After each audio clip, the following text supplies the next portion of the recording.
What's up with Syracuse football in the transfer portal?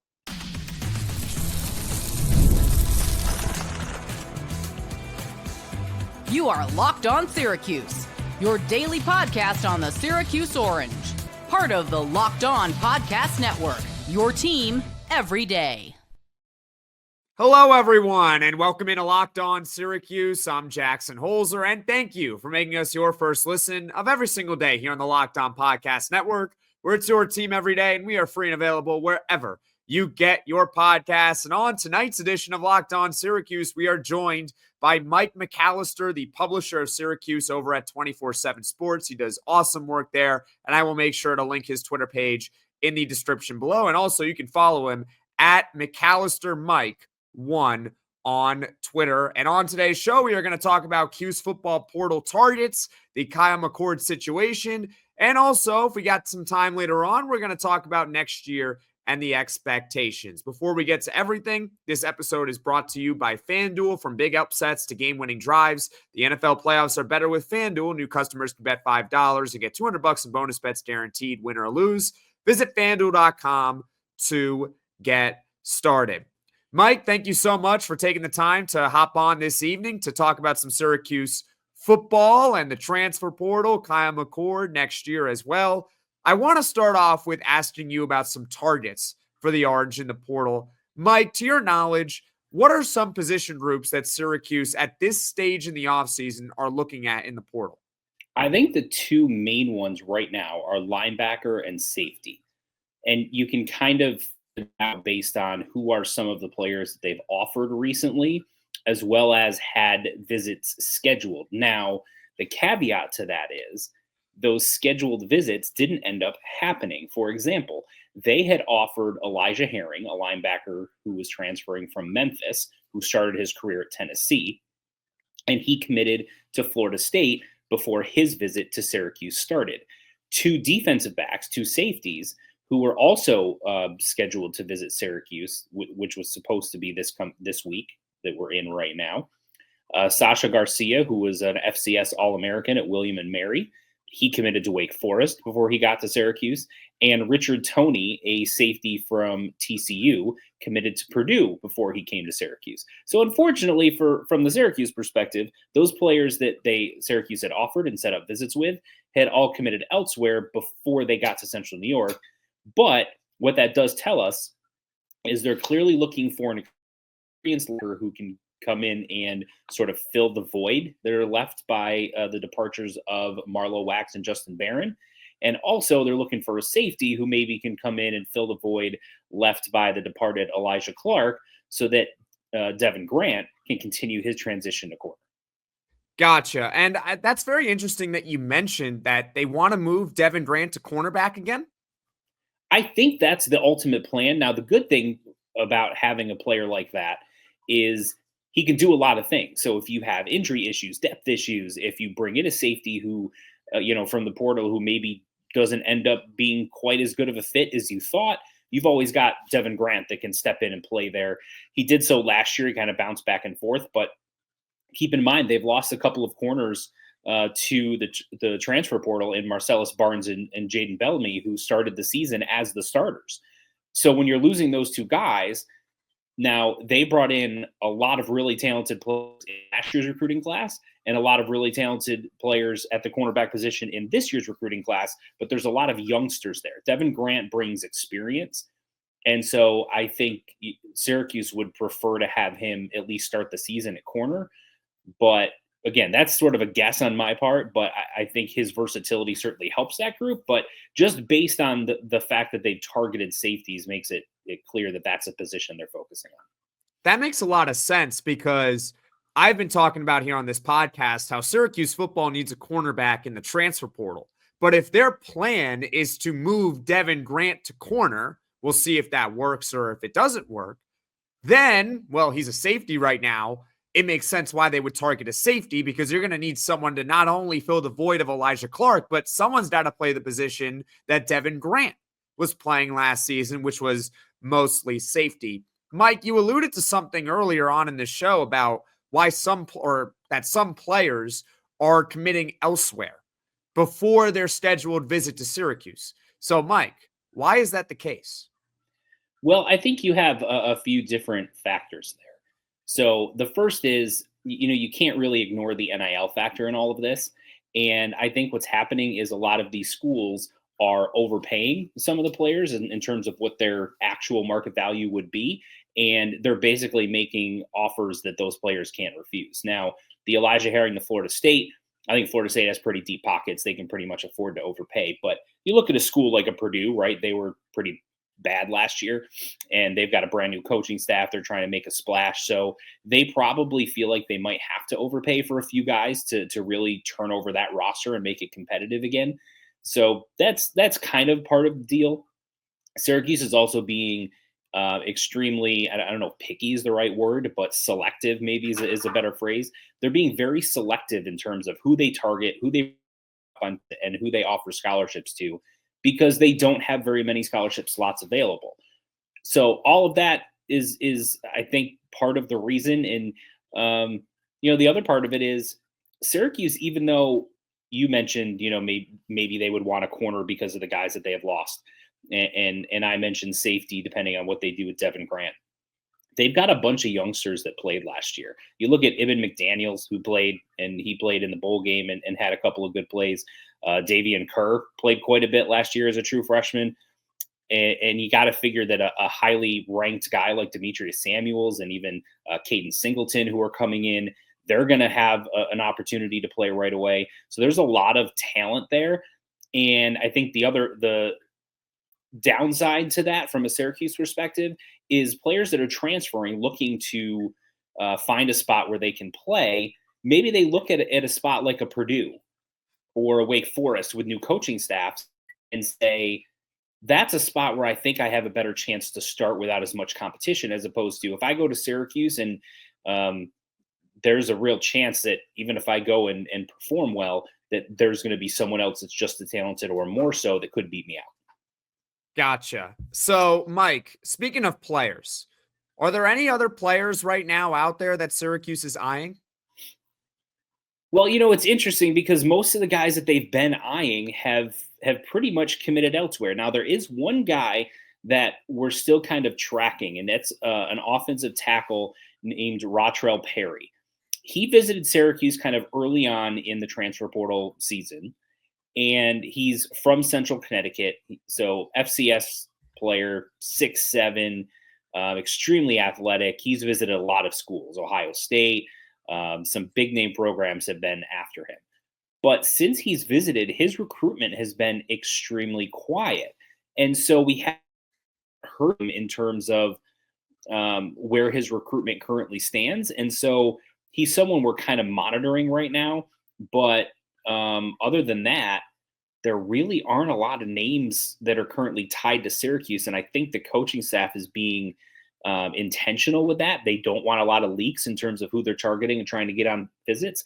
That's why we've seen wide receivers like Chris Long and Tyshawn Russell, kind of the signings that kind of came out of nowhere. And even Chris Thomas, the Marshall defensive tackle, even though there was a connection to Syracuse because his younger brother signed with Syracuse in the 2025 recruiting class, there wasn't, chatter as far as he's on campus visiting, he's a strong Syracuse lean. It just kind of was all of a sudden like he's committed. So, and same thing with, Trip Woody, the kicker that they added from Iowa. They've been very intentionally keeping things as close to the vest as possible, which is why I don't think you're hearing a ton of names out there. Got it, Mike. Also, speaking of offensive linemen, okay, because I just thought of this question off the top of my head because of Rahtrel Perry. The recent JUCO ruling. Yeah. How a lot of the players got that extra year of eligibility. We saw John Ray Reed. He exercised that. He went to USC ultimately. Good for him. I'm happy for him. But there's two other offensive linemen that this could impact. Mark Petrie and Jacob Bradford, the two starting guards from this past season. Mike, what have you heard regarding their status with eligibility? Does that ruling impact them in any way? I believe that it does, because the ruling was supposed to be essentially the way that the kind of background of it is the quarterback at Vanderbilt filed a lawsuit. and he got a stay from the court, which essentially means the, sort of dumbed down version of it, because I had to get a dumbed down version because I don't speak legalese, right? So the dumbed down version was that he is eligible to play in 2025. The court pending and is still going to go through the legal process. But if it is not completed and a decision ultimately made before the 2025 season starts, and he plays for the 2025 season, that Vanderbilt cannot be retroactively punished for playing him, even if he ultimately gets denied his lawsuit and deemed that he would not have had that extra year of eligibility. So what the NCAA said was basically, this isn't fair to everyone else who had a year of who played at the junior college level before coming to Division I football, that just because he sued, he gets this benefit, but all the other junior college kids do not.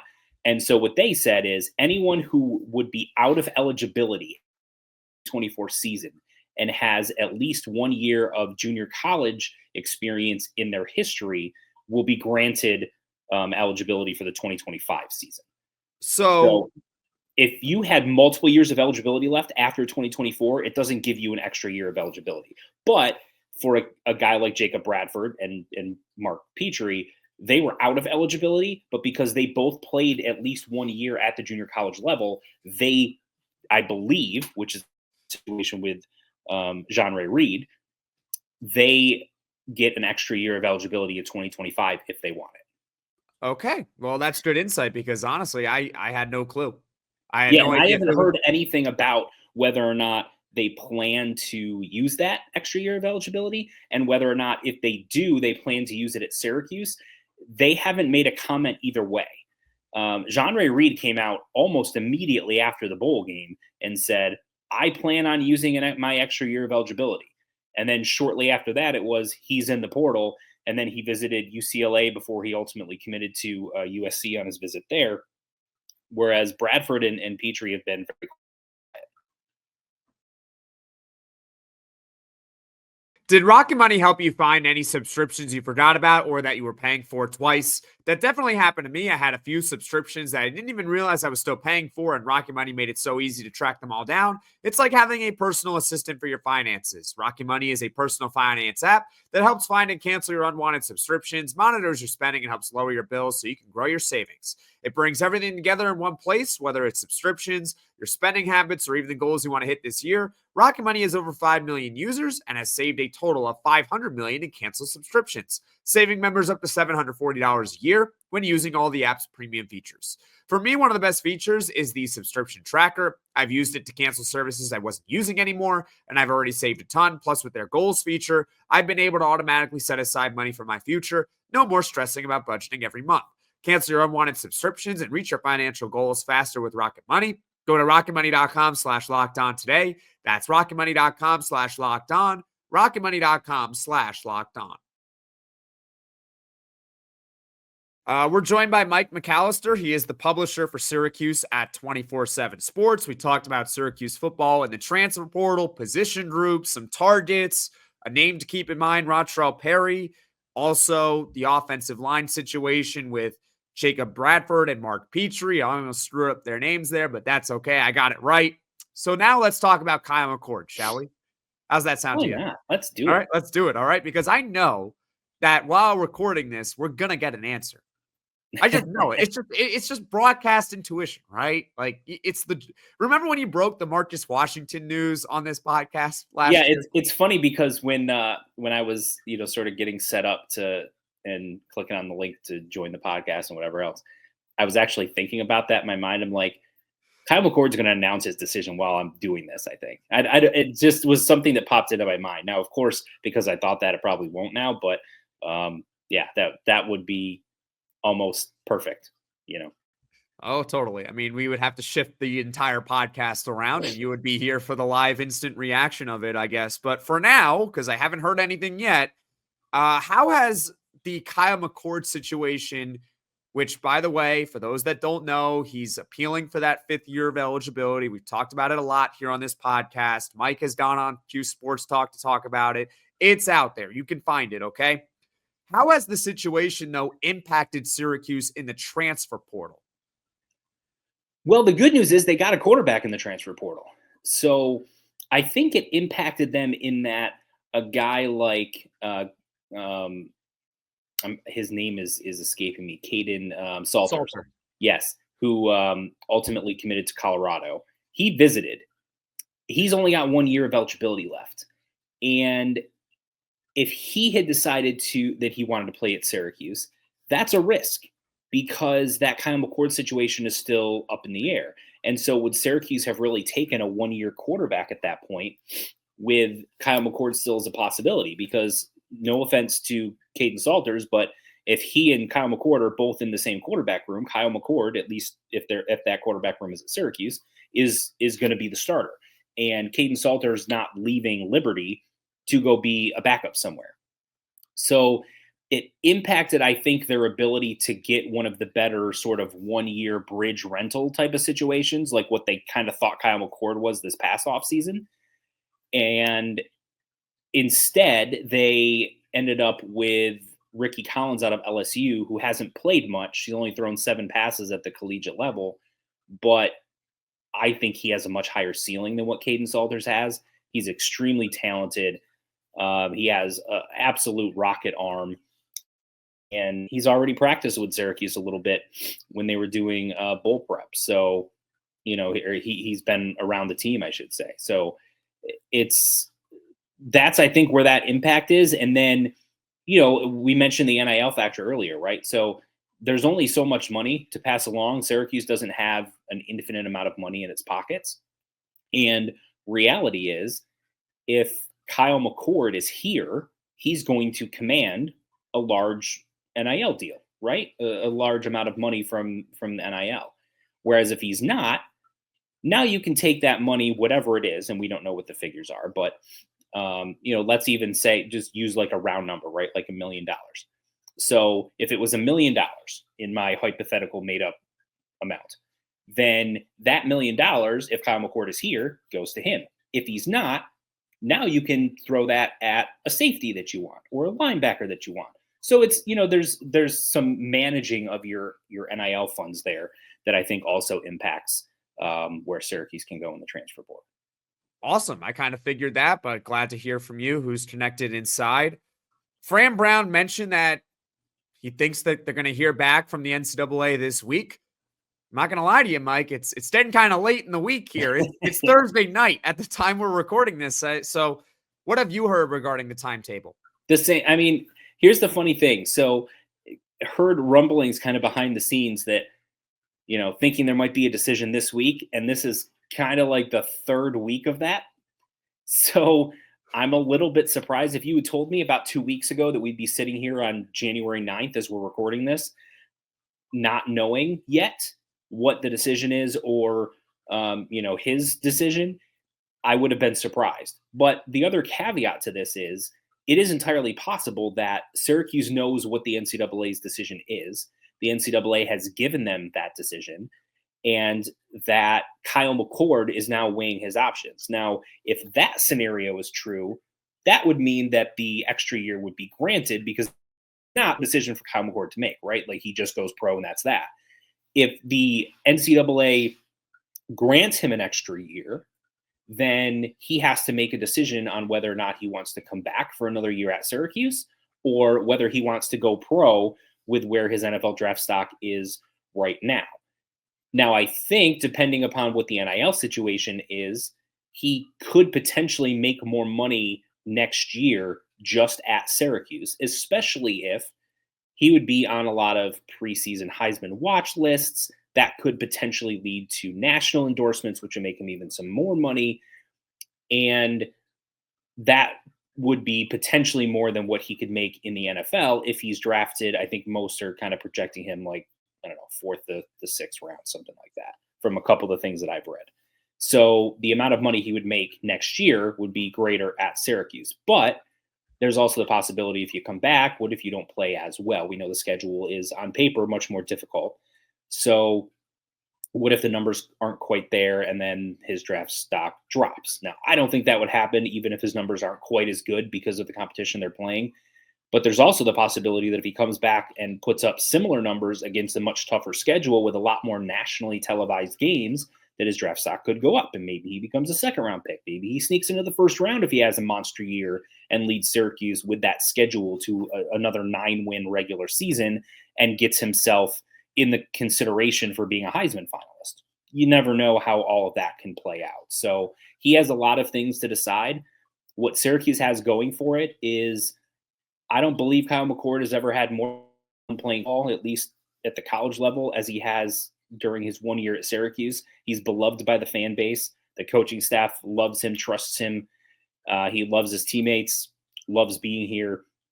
And sometimes happiness is not something you can quantify when you're making a decision like this. Fair enough. I have to get this question, though, out of the way. All right. Actually, the next two questions I think I got to get out of the way. Number one, with Kyle McCord, is there any chance if he gets that 5th year of eligibility that he would transfer?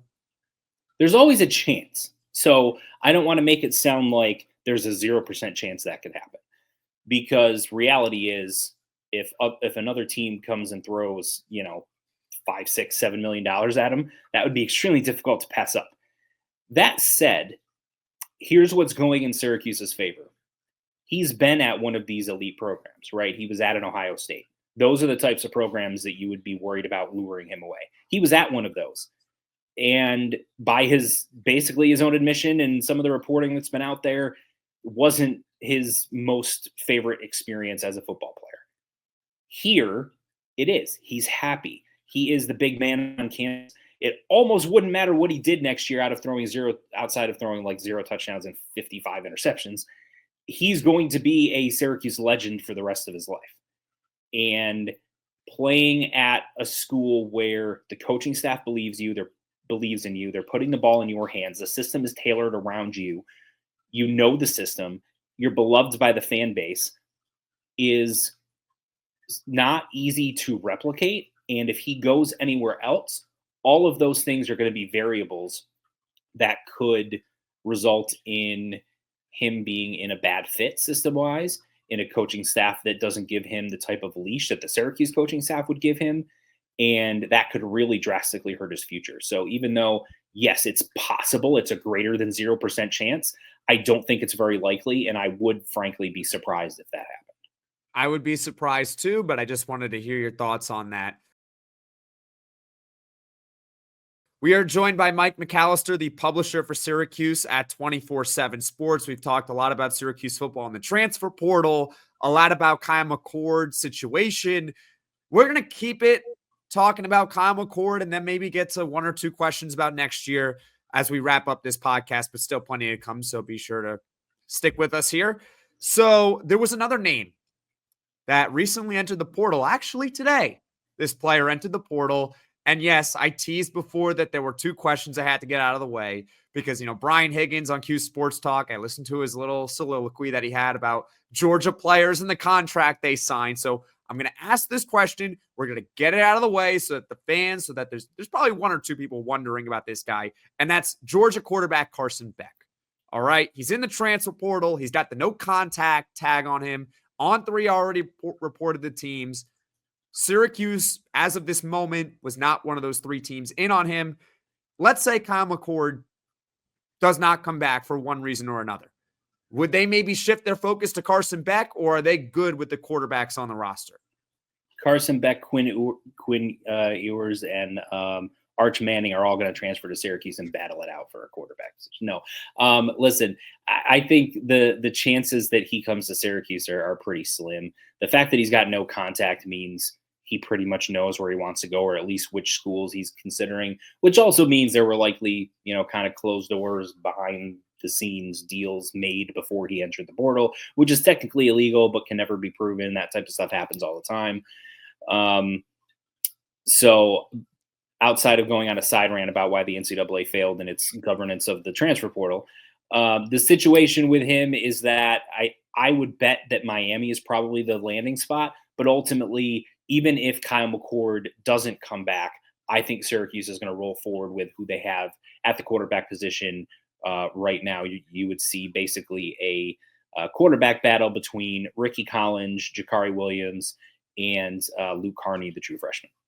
Got it. And what about Rich Bellin? Because he's also he would be in the mix there too, but I think he would kind of be, at least from my expectation, this obviously is just me personally, I would put him on the outside looking in. I would think the other three would have a little bit of a leg up. But again, you get to training camp, you never know if he absolutely tears it up and he's the best quarterback in training camp, he'll be the guy that's starting against Tennessee. Okay, fair enough. So let's get to some expectations, all right, shall we? Sure. All right, so looking at next year's schedule, not easy. It's not easy, right? No. Not at all. Some of the tough games, I just wrote them off the top of my head because I hate looking at it. Tennessee to kick off the year. Well, that's going to be fun in Atlanta, all right? Playoff At Clemson. Well, that's not going to be easy, right? Playoff At Notre Dame. Aren't they playing right now at this very moment in the Final Four? Which is kind of weird to say in football, but it is the Final Four. At Miami, who might actually have another quarterback next year in Carson Beck in all likelihood. What are your early expectations for Syracuse next season? You also didn't mention at SMU, who is a playoff team. Yeah, and SMU is probably the fifth best team of the teams that I just mentioned. Right. And then Bill Belichick's coming to the Dome. Well, that's going to be fun. Duke, who won 9 games last year and has a brand new shiny quarterback, is coming to the Dome. And oh, by the way, I know Syracuse beat them this past year, and they're not in a major conference, but UConn is pretty good. And they're going to be returning a lot of players, and they're coming to the Dome next year. So that's not a team that you can sleepwalk against. So, yeah, the schedule is, on paper, the way it looks right now, extremely difficult. That said, it doesn't scare Fran Brown. His expectations are going to be undefeated national champs. That's what he wants the expectations to be, regardless of who is on the schedule.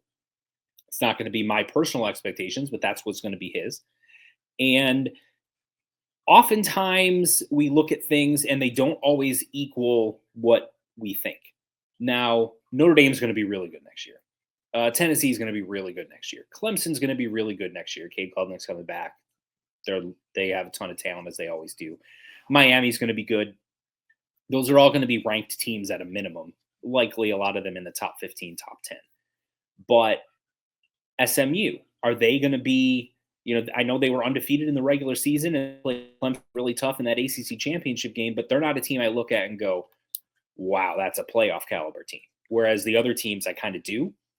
And basically everyone else on the schedule, I kind of feel the same way. So it's really going to depend on how the quarterback position comes along for Syracuse. If you've got Kyle McCord, basically outside of those 4 games that you mentioned, I put Syracuse as a favorite in my mind in basically every other game that they play. If he's not, then it's tough to come up with what my expectations are right now because I haven't seen what Ricky Collins looks like in this offense. And with some of the weapons that they're losing, there's going to be other question marks. Who's going to be the running back? How are Will Nixon and Yassine Willis going to split carries? Does one of the other running backs factor in there? Who's going to replace Rondé Gadsden, right? So, yeah, there's certainly going to be question marks, but I kind of view if Kyle McCord is not back next year as a transition year, meaning in my mind, if you get back to a bowl game, whether it's 6-6, 7-5, 8-4, or something else, and you figure out who your quarterback of the future is, to me, next year is a successful season.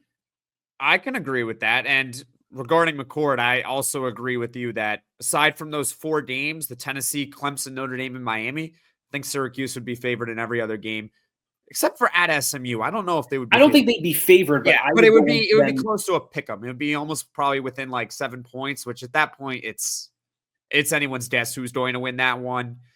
And I'm also with you on the fact that we have no idea if Kyle McCord's not the quarterback. They could be really good anyway. If Ricky Collins lights it up, because we've never seen him really play, and all of a sudden it's like, wow, look at this kid. He's a dual threat quarterback. He's running, he's throwing, and they're 8-4. They're 9-3 again, right? Or Ricky Collins, Jakari Williams, Luke Carney, Rich Bellin, whoever's playing, they're just not very good at quarterback with that tough schedule.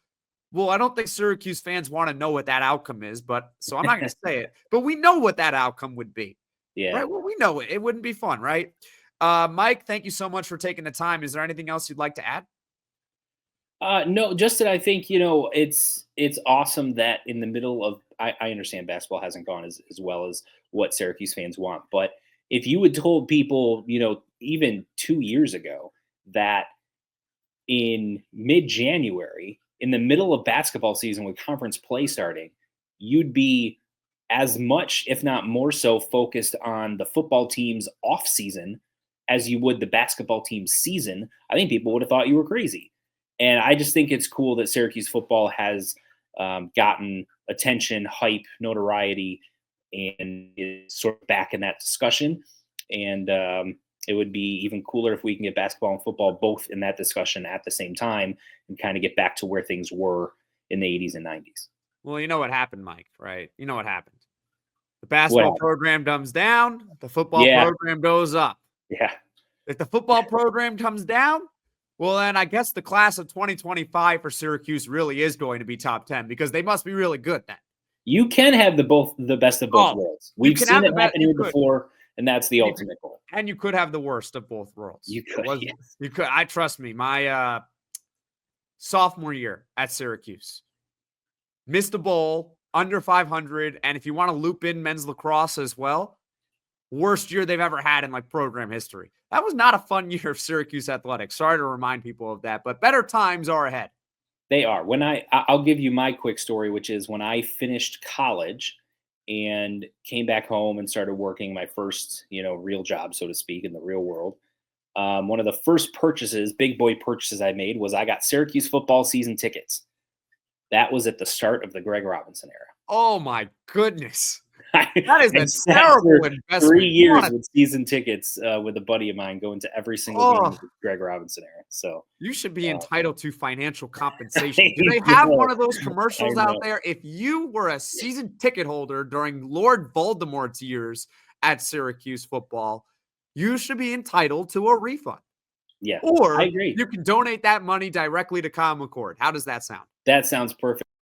To sort of contrast that directly with my son really starting to get into college sports and begging me to go to every single game this past season that I wasn't there covering it was a pretty cool thing, So it's good that Syracuse football is, if not back, at least on the way back to being a consistent winner again. That's all we really want. Mike, thank you so much for taking the time and looking forward to chatting with you again soon. Thank you, sir.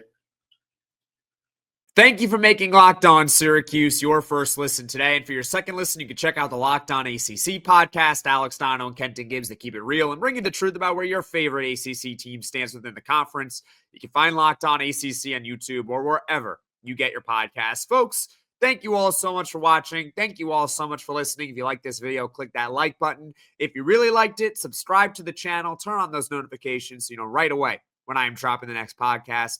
And take care, everyone.